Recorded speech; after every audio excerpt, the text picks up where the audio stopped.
Welcome to civil services study. Welcome back.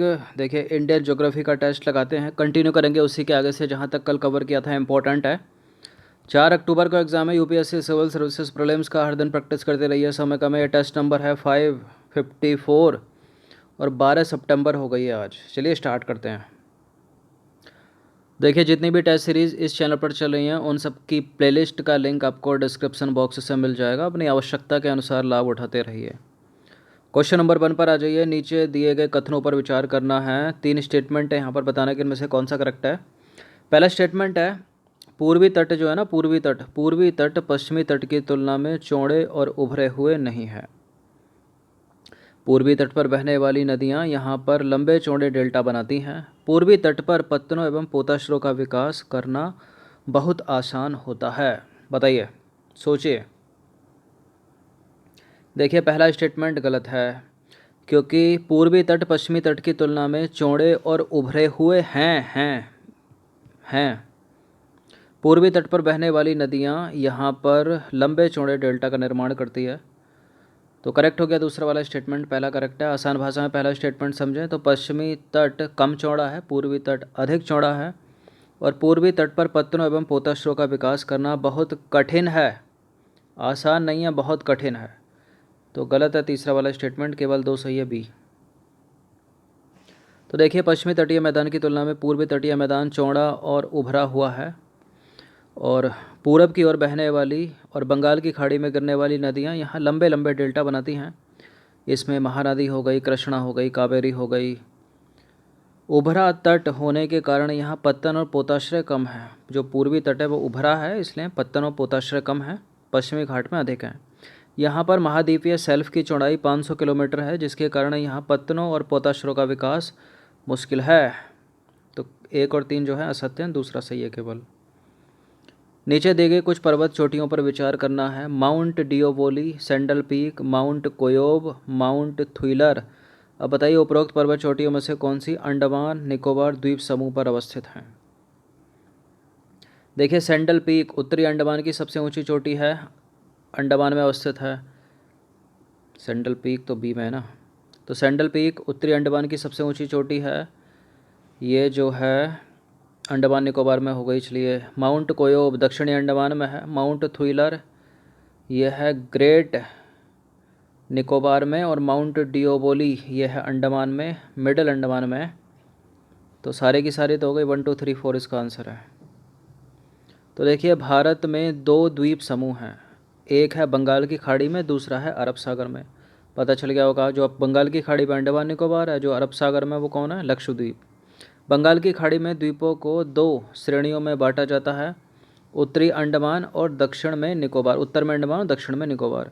उत्तरी अंडमान में अवस्थित जो सैंडल पीक है, इस द्वीप की सबसे ऊंची चोटी है। बात करें माउंट डिओबोली की, तो ये मध्य अंडमान की है, मिडिल अंडमान की है। बात करें माउंट कोयोब, तो ये दक्षिण अंडमान की है। माउंट थुइलर, तो ये ग्रेट निकोबार की सबसे ऊंची चोटी है। इम्पोर्टेंट है ये। ग्रेट माउंट थुइलर ग्रेट निकोबार की हो गई, जोड़े मिलाने के लिए पूछ सकता है। माउंट कोयोब ये मिडिल अंडमान की हो गई, सॉरी साउथ अंडमान की हो गई। माउंट डिओबोली हो गई मिडिल अंडमान की, और ये हो गई सैंडल पीक नॉर्थ अंडमान की, याद रखिएगा। क्वेश्चन नंबर 3 है, भारत का एकमात्र जीवित ज्वालामुखी यानी एक्टिव वोल्केनो का नाम क्या है। सक्रिय ज्वालामुखी वैरन। यह निम्नलिखित में से कहाँ पर अवस्थित है। यूपीएससी का फेवरेट है, इससे सवाल पूछते रहते हैं यूपीएससी। ये कहाँ पर है, अंडमान द्वीप में। ए है इसका आंसर। तो भारतीय द्वीप समूह में कुछ छोटे द्वीपों की उत्पत्ति ज्वालामुखी से हुई है। वैरन जो है, वैरन आइलैंड या द्वीप, भारत का एकमात्र जीवित यानी सक्रिय यानी एक्टिव वोल्केनो है, जो अंडमान द्वीप में अवस्थित है। क्वेश्चन नंबर 4 है, अंडमान द्वीप समूह के संदर्भ में कौन सा सही है। 10 डिग्री चैनल अंडमान द्वीप समूह को निकोबार द्वीप समूह से पृथक करता है। ग्रेट चैनल सुमात्रा को निकोबार से अलग करता है। अंडमान निकोबार द्वीप समूह की जलवायु विषुवतीय है। फिर तो ट्रॉपिकल एवरग्रीन फॉरेस्ट पाए जाएंगे 200 सेंटीमीटर से अधिक वर्षा। करेक्ट है तीनों के तीनों स्टेटमेंट, डी है इसका आंसर। तो देखिए, 10 डिग्री चैनल अंडमान द्वीप समूह को निकोबार द्वीप समूह से पृथक करता है, जबकि जो ग्रेट चैनल है वो सुमात्रा को निकोबार से अलग करता है। अंडमान निकोबार द्वीप समूह विषुवतीय वृत्त के समीप स्थित है। एवं यहाँ की जलवायु जो है वो विषुवतीय है, इसी कारण यहाँ जो है सदाबहार वन पाए जाते हैं, tropical evergreen forest. Question number 5 है, लक्षद्वीप से रिलेटेड कुछ स्टेटमेंट है इस बार। लक्षद्वीप समूह छोटे प्रवाल द्वीपों से बना है। 11 डिग्री चैनल इस द्वीप समूह को 2 भागों में बांटता है। इस द्वीप समूह के उत्तर में अमीनो द्वीप और दक्षिण में कनानोरो द्वीप स्थित है।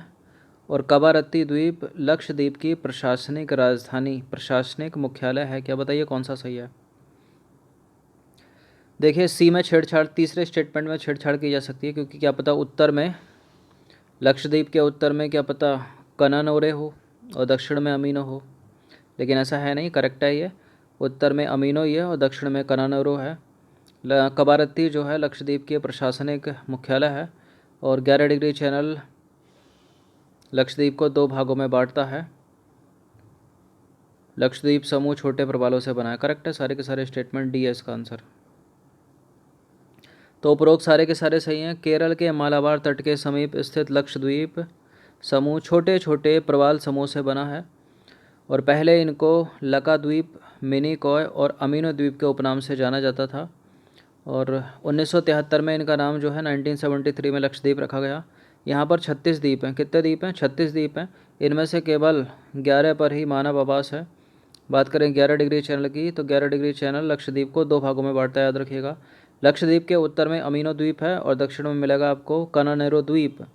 कवरत्ती लक्षद्वीप की प्रशासनिक मुख्यालय है और इस द्वीप समूह पर कई प्रकार के पादप और जंतु पाए जाते हैं।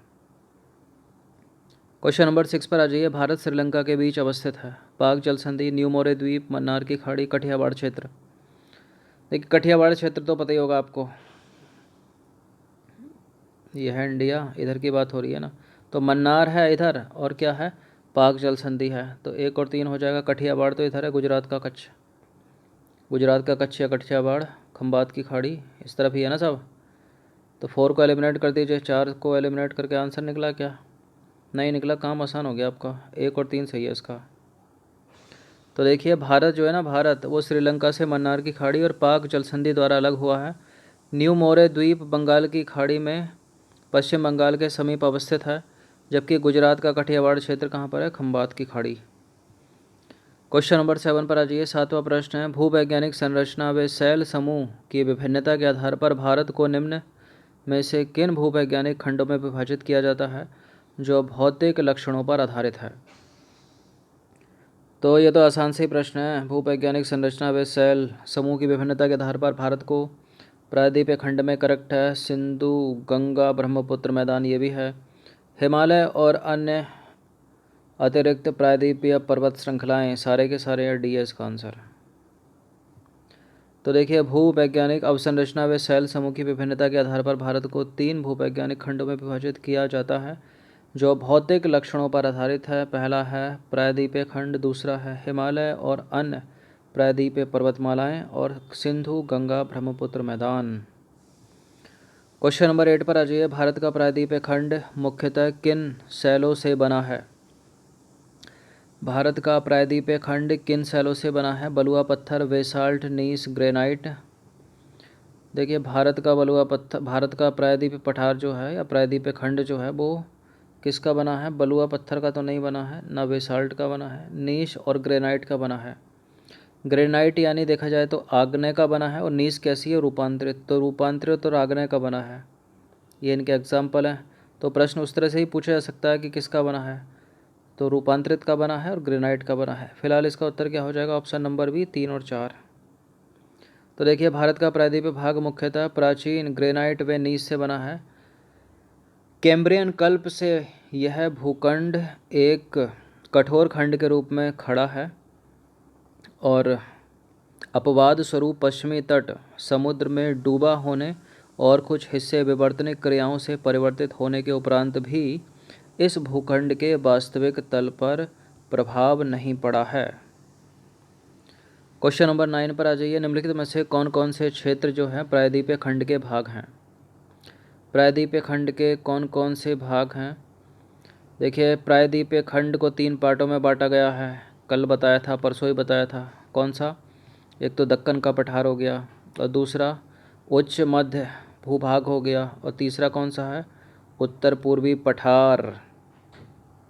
तो कॉर्बी एकलांग उत्तर पूर्वी पठार का हिस्सा है, अरावली पर्वत श्रृंखला भी उत्तर पूर्वी पठार का हिस्सा है, थार का मरुस्थल भी उत्तर पूर्वी पठार का हिस्सा है, छोटा नागपुर पठार भी उत्तर पूर्वी पठार का ही हिस्सा है। मिजो पहाड़ियाँ नहीं है क्योंकि ये हिमालय श्रेणी के अंतर्गत आती है। तो फोर्थ को एलिमिनेट करके 1 2 3 5, इसका आंसर क्या हो जाएगा, 1 2 3 5, ऑप्शन नंबर सी हो जाएगा 1 2 3 5। तो देखिए प्रायद्वीपीय खंड के अंतर्गत उत्तर पूर्वी पठार में स्थित कार्बी एंगलांग का पठार वे मेघालय का पठार, अरावली पर्वत श्रृंखला, थार का मरुस्थल और छोटा नागपुर के पठार आते हैं। बात करें मिजो श्रेणी की तो हिमालय पर्वत श्रृंखला के अंतर्गत आती है। एक प्रश्न मैंने आपसे परसों पूछा था, इसके अंदर भी ऐड किया था उसको, कि यदि आप भारत के उत्तर पूर्वी राज्यों की यात्रा करें या भ्रमण करें तो निम्नलिखित में से कौन सी पहाड़ियाँ, इन पहाड़ियों में से कौन सी जो पहाड़ियाँ आपको सबसे दक्षिण में मिलेगी, तो यही है वो मिजो श्रेणी या मिजो पहाड़ी जो सबसे दक्षिण में है उनमें से। 10वें प्रश्न पर आ जाइए। भारतीय प्रायद्वीप के संदर्भ में निम्न कथनों में से कौन सा कथन सत्य है। पहला स्टेटमेंट है, प्रायद्वीप खंड की उत्तरी सीमा कटी फटी है और पश्चिम बंगाल में मालदा भ्रंश उत्तर पूर्वी भाग में स्थित मेघालय व कार्बी एंगलांग पठार को छोटा नागपुर पठार से अलग करता है। प्रायद्वीपीय पठार अधिक ऊंची पहाड़ी और चौड़ी घाटियों से बना है। देखिए अगर प्रायद्वीपीय पठार अधिक ऊंची पहाड़ियों से बना होगा तो फिर हिमालय और इसमें फ़र्क क्या होगा। हिमालय में है ना ऊंची ऊंची पहाड़ियाँ, तो गलत है, इसकी वजह से स्टेटमेंट कटेगा ये वाला। तो प्रायद्वीपीय पठार में तो कम ऊंची पहाड़ियाँ हैं और कम चौड़ी पहाड़ियाँ हैं। बाकी पहला करेक्ट है, प्रायद्वीपीय खंड की उत्तरी सीमा कटी फटी है, और दूसरा वाला भी सही है। तो 1 2 इसका आंसर हो जाएगा ऑप्शन नंबर ए। तो देखिए प्रायद्वीपीय खंड की उत्तरी सीमा कटी फटी है, करेक्ट है, जो कच्छ से प्रारंभ होकर अरावली पहाड़ियों के पश्चिम से गुजरती हुई दिल्ली तक और फिर यमुना एवं गंगा नदी के समानांतर राजमहल की पहाड़ियों व गंगा डेल्टाई क्षेत्र तक जाती है। पश्चिम बंगाल में मालदा भ्रंश उत्तर पूर्वी भाग में स्थित मेघालय व कार्बी एंगलांग पठार को छोटा नागपुर पठार से अलग करता है। प्रायद्वीपीय पठार आग्नेय एवं रूपांतरित यानी ग्रेनाइट और नीच शैलों वाली कम ऊंची पहाड़ियों और चौड़ी घाटियों से बना है, इसलिए गलत है तीसरा वाला स्टेटमेंट। तो जो पहाड़ियाँ हैं वो कम ऊंची हैं, पहाड़ियाँ जो हैं वो कम ऊंची हैं, अधिक ऊंची नहीं है, लेकिन घाटियाँ चौड़ी है, इस चीज़ को याद रखना, घाटियाँ चौड़ी हैं लेकिन कटेगा तो पूरा ही ना। तो प्रायद्वीपीय पठार कम ऊंची पहाड़ी और चौड़ी घाटियों का बना है, अधिक ऊंची नहीं। ठीक है, कॉन्सेप्ट क्लियर हो गया। जो हिमालय है वो ऊंची ऊंची पहाड़ियाँ उसमें। तो 10 प्रश्न इंपॉर्टेंट ये था इसका पार्ट 5, तो अच्छे से इसका रिवीजन कर लीजिएगा। धन्यवाद। अभी कम से कम 2 पार्ट और आएंगे तभी ये कवर होगा।